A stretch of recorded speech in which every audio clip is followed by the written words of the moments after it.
Well, I started playing drums when I was about 5, and just continued to play to records and, to any hard rock band I was out in the 70s, because that's pretty much when I started.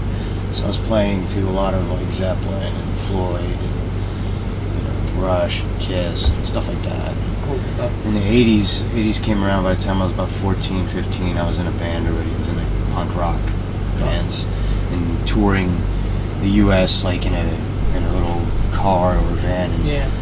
And soon after that, I ended up moving back to New York City, and I joined a band called Nausea, as you guys would pronounce over here. It's called Nausea or Nausea.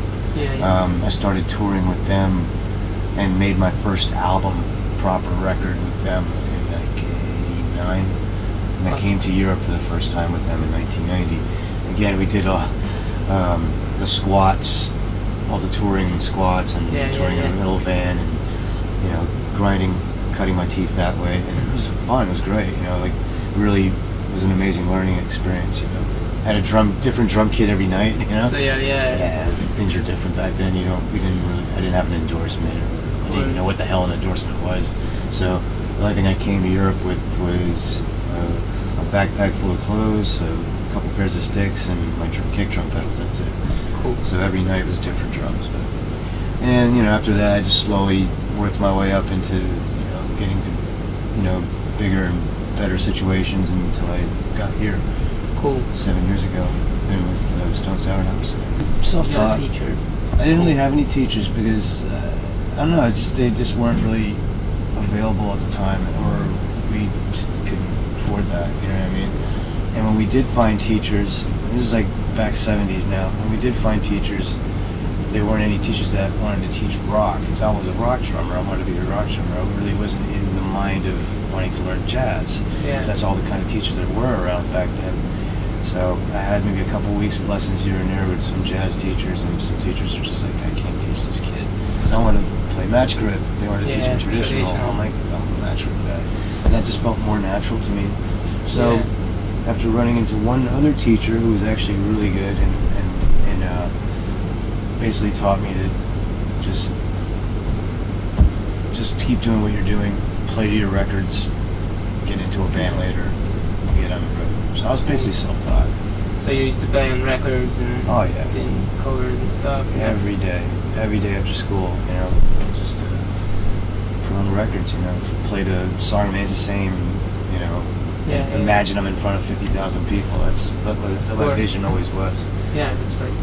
Everybody play the live records, it's great, Awesome, cool. It's honestly, when we write, we don't really write together as a band. We kind of write separately. Like I'll come in with some songs, like guitar, bass, drums, already recorded. Alright, so you write everything? Yeah, from when I pitch in a song, like I did for these 2 records. I made some songs for these records, and they're on there. We all write individually, so when we get together in a room, we show each other our songs, and then we learn them, and then we kind of put some, little finishing touches here and there, and then they become Stone Sour songs. That's cool. So you don't just get the drum part of the writing procession, but I mean, when I write a song, I write everything. Everything for one song or 2 songs. That's pretty cool. Yeah. It's more musical than. Right. I got a beat. Exactly. I know. Lots of time drummers are just about drums and usually paradiddles and stuff like that. I consider myself more a musician than just a drummer. Only reason why I say that is because I play more than one instrument. I play guitar, I play bass, I do synthesizers, modular synthesizers, I play piano. I play everything that's necessary to write a song. Cool. And does that help you in your language, even on drums? Absolutely. Oh yeah. Putting yourself in a position of another musician helps. Yeah, it makes me think a little bit differently behind drums, like less selfish, maybe. Yeah, and I'll know when to stand back. I'll know when to flash. Exactly. When I say flash, meaning like and then doing all keep the groove.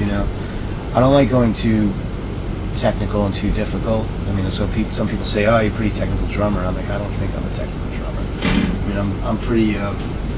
I consider myself more of playing for the music and have some technical stuff here and there. But Yeah. I'm not thinking about it. It's just more an instinctive. natural. Yeah, more instinctive. Awesome. Well, what I meant by that, I found my home. I found a band where I can be me completely and not just be one side of myself. Like, this band allows me to, you know, do more than just play drums. It lets me it lets me express myself in producing and writing music and ideas. You know, whether, like, before other bands I was in, my role was just drummer, and that's it. And I was a hired gun in a lot of bands. At this band, I'm an actual member of the band, so it's different, a lot different. And these guys give me the room and, you know, Cool. and place to do other things than just play drums. Like, they want to hear what else I have to give other than drums. That's why they got me in the band. So That's it's awesome. cool. Very Yeah. cool. Yeah, all of it. I mean, absolutely. Music's definitely changed my life. I mean,